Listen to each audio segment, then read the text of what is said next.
Hello students, most welcome आपकी अपनी YP computer classes की टू क्रिएटिव लर्निंग में। आज का जो टॉपिक है वो है what's are right way to learn programming language. तो एक्चुअली प्रॉब्लम ये है, काफ़ी स्टूडेंट्स जाने अनजाने में प्रोग्रामिंग लैंग्वेज में आ जाते हैं, उनके सब्जेक्ट में प्रोग्रामिंग लैंग्वेज आ जाता है। वो कोई भी हो सकता है, Java, C plus plus, Python, computer programming language में हम आ तो गए हैं। ओके, कभी कभी इंटरेस्ट की वजह से या किसी और की वजह से। ओके, तो ये वो सभी स्टूडेंट्स के लिए ये वीडियो होने वाला है जो प्रोग्रामिंग लैंग्वेज में जाने अनजाने में आ चुके हैं।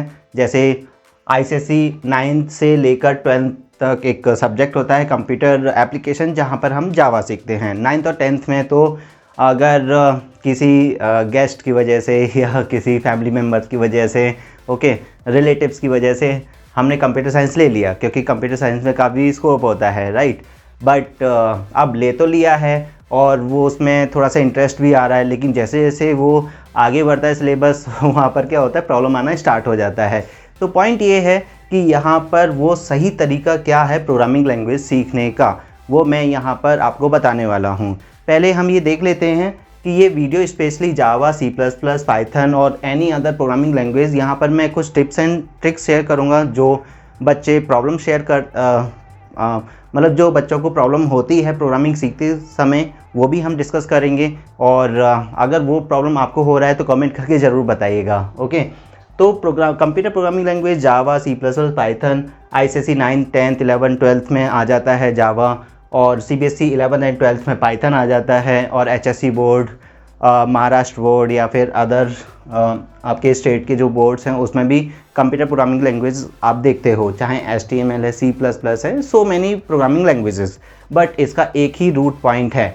अच्छा, एक और चीज़, ज्ञान देने वाले तो बहुत मिल जाते हैं कि पहले रूट पॉइंट्स को क्लियर करो, फिर उसके एडवांस कॉन्सेप्ट पे जाइए।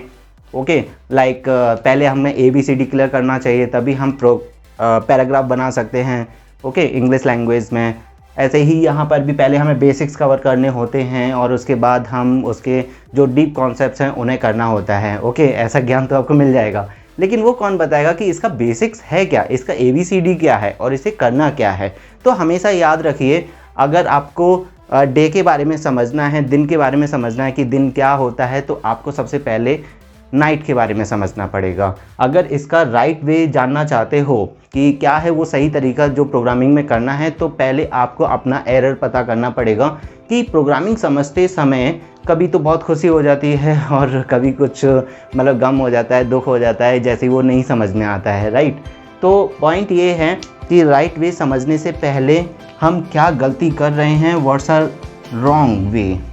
ओके, वो रॉन्ग वे क्या है वो हम डिस्कस करेंगे यहाँ पर, और उसको कैसे हम राइट वे में कन्वर्ट करेंगे प्रोग्रामिंग लैंग्वेज को सीखने के लिए, वो आपको टोटली यहाँ पर मिलने वाला है। ओके, तो प्रॉब्लम ये है कि इसका ABCD क्या है और इसे कैसे समझना है। जब भी आप प्रोग्रामिंग लैंग्वेज में एंटर करते हो, सीधा आप प्रोग्रामिंग से स्टार्ट कीजिए। आप थियोरी में टाइम इन्वेस्ट मत कीजिए, कोई भी एक छोटा सा प्रोग्राम उठा लीजिए, वहाँ से आपको स्टार्ट करना है। अब देखो, पहले हम रॉन्ग वे के बारे में डिस्कस कर लेते हैं कि रॉन्ग वे क्या है। रॉन्ग वे ये है कि आपने एक छोटा सा प्रोग्राम उठाया, ओके, उसके बाद क्या है कि आप जब दूसरा प्रोग्राम करते हो थोड़ा सा उससे बड़ा ले लिया। ओके, 2 प्रोग्राम आपने कर लिए, आपको समझ में आ गया, आप खुश हो गए और आपको लग रहा है कि हाँ, अब प्रोग्रामिंग में कोई टेंशन नहीं आएगा, अब हम एक्सपर्ट बन जाएंगे। लेकिन जैसे ही आपका टीचर इससे थोड़ा सा बड़ा प्रोग्राम दे देता है और वो आपको नहीं सॉल्व होता है, तो वहाँ प्रॉब्लम होना स्टार्ट हो जाता है।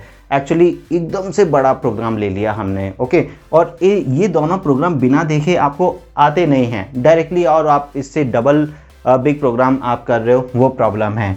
अगेन फिर एक छोटा सा प्रोग्राम आ गया, अगेन एक बड़ा प्रोग्राम आ गया, अगेन ये मीडियम लेवल का प्रोग्राम आ गया। तो प्रॉब्लम क्या हो रहा है, एकदम से हम हाई एनर्जी वाला प्रोग्राम चूज़ कर रहे हैं, फिर हम लो एनर्जी वाला प्रोग्राम चूज़ कर रहे हैं, मीन्स टफ लेवल जो है। तो पहले तो उसे मेंटेन करना पड़ेगा आपको कि यहाँ पर अब ये सेट कौन करेगा। एज अ स्टूडेंट्स को नहीं पता होता कि कौन सा कितना ज़्यादा टफ है, कितना इजी है, वो आपको फिगर आउट करना पड़ेगा। या मेरे चैनल पर आपको पता ही है, जब भी आपने कुछ वीडियोस देखे होंगे तो मैं इसी सीक्वेंस में चलता हूँ कि थोड़ा सा बेसिक प्रोग्राम, फिर उसे थोड़ा सा टफ, फिर टफ, फिर टफ, ऐसे करते हुए चलते हैं। तो ये एक रॉन्ग तरीका है कि एकदम से बड़ा प्रोग्राम होता है तो यहाँ पर जो मोटिवेशन है प्रोग्राम सीखने का, करने का, वो टोटली डाउन हो जाता है। छोटा सा प्रोग्राम आता है तो क्या हो रहा है, यहाँ पर कभी खुशी कभी गम हो रहा है। ओके, तो यहाँ पर इससे बैलेंस करना पड़ेगा। इसका बैलेंसिंग क्या है कि जब आप प्रोग्राम सीख रहे हो तो आपका जो ग्राफ है प्रोग्राम सीखने का, वो ऐसे धीरे धीरे ऊपर जाना चाहिए। ओके, तो अगर आप इस टाइप से मेंटेन करते हो, पहला प्रोग्राम आपने ये बनाया, फिर थोड़ा सा टफ आपने बनाया, अगर कोई हैवी प्रोग्राम आ रहा है जो आपको नहीं समझ में आ रहा है, स्किप कर दो, आगे बढ़ जाइए। जैसे फॉर एग्जांपल ये आपको नहीं समझ में आ रहा है, आपने स्किप किया, यहाँ आ गए।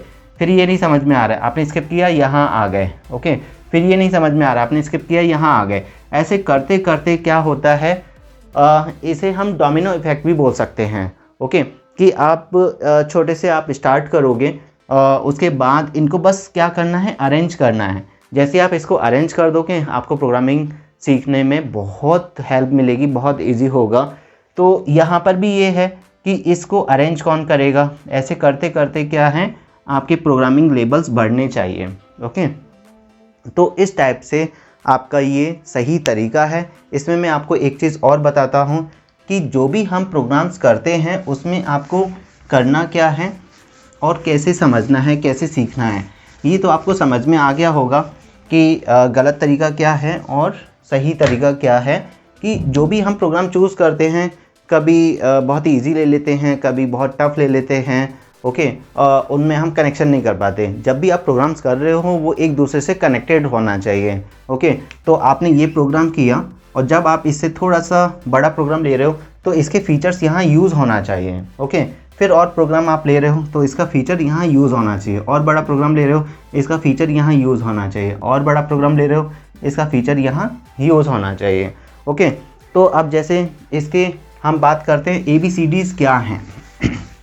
तो नॉर्मली हमेशा याद रखिए, कोई भी आप प्रोग्रामिंग लैंग्वेज ले लीजिए, उन सभी प्रोग्रामिंग लैंग्वेज में एक चीज़ कॉमन है कि आपको 10 बेसिक प्रोग्राम्स, तो पहले आपको क्या है, 10 बेसिक प्रोग्राम्स आना चाहिए। उसके बाद 10 इफ़ स्टेटमेंट से रिलेटेड प्रोग्राम, इफ़।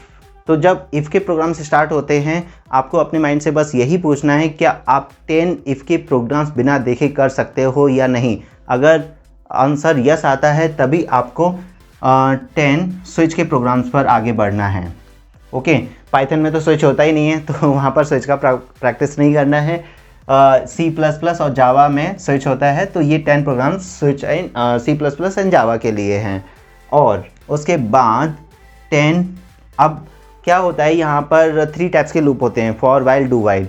तो पहले फॉर लूप के 10 प्रोग्राम्स आपको कर लेना है और देखना है।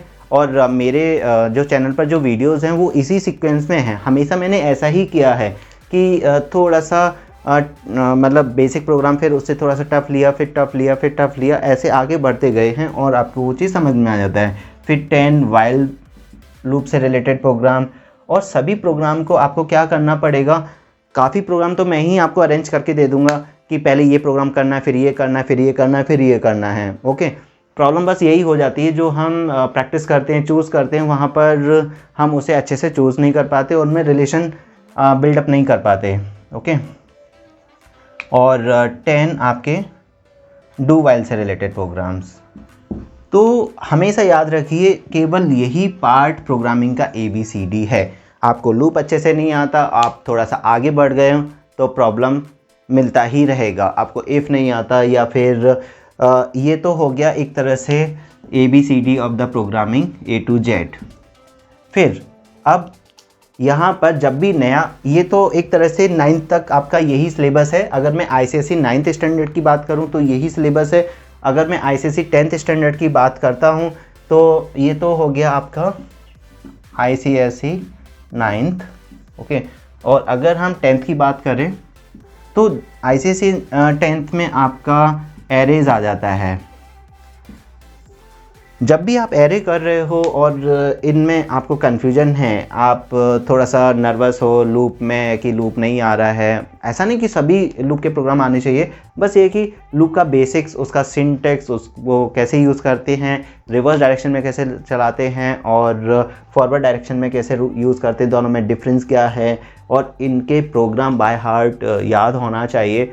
ओके, और समझते हुए तो आप एरे के प्रोग्राम को ईजिली कर पाओगे, स्ट्रिंग्स के प्रोग्राम्स को ईजिली कर पाओगे, और क्लास एंड ऑब्जेक्ट के प्रोग्राम्स को ईजिली कर पाओगे, और मेथड्स के प्रोग्राम। देखा जाए तो मेथड्स कुछ नहीं है, ये जो सभी प्रोग्राम्स हैं ये इन्हीं का एडवांस वर्जन है। ओके, अगर आपका ये क्लियर नहीं है तो ये क्लियर कैसे होगा? ओके, अगर आपका बेसिक्स क्लियर नहीं है तो एडवांस कैसे क्लियर होगा? तो क्या आपको पता चला कि मैं यहाँ पर क्या बताना चाहता हूँ आपको, और किस टाइप से आप अपनी प्रोग्रामिंग में इंटरेस्ट क्रिएट कर सकते हो? ओके, स्लोली आपको वो प्रोग्राम को फ़िल्टर करना है, एक जैसे लॉजिक्स वाले प्रोग्राम्स को सॉल्व करना है। जो भी आप प्रोग्राम कर रहे हो, जब दूसरा प्रोग्राम है तो वो कितना रिलेट कर रहा है एक दूसरे से, आपको बस रिलेशन देखना है। और ज़्यादातर मेरे प्रोग्रामिंग चैनल पर जो मेरा ये चैनल है उसमें आपको ज़्यादातर प्रोग्राम में रिलेशन ही मिलेगा। अगर मैं एक प्रोग्राम एक्सप्लेन कर रहा हूँ तो उसी से रिलेटेड दूसरा प्रोग्राम आपको मिलेगा, तीसरा प्रोग्राम मिलेगा। जैसे मैं ऑफर चलाता हूँ ना, बाय 1 गेट 1 फ्री, उसमें यही होता है कि एक प्रोग्राम समझ में आ गया, थोड़ा सा चेंज किया, दूसरा प्रोग्राम आ गया, थोड़ा चेंज किया, तीसरा प्रोग्राम आ गया, थोड़ा चेंज किया, चौथा प्रोग्राम आ गया। लेकिन उसी में हम दूसरा प्रोग्राम ले आए।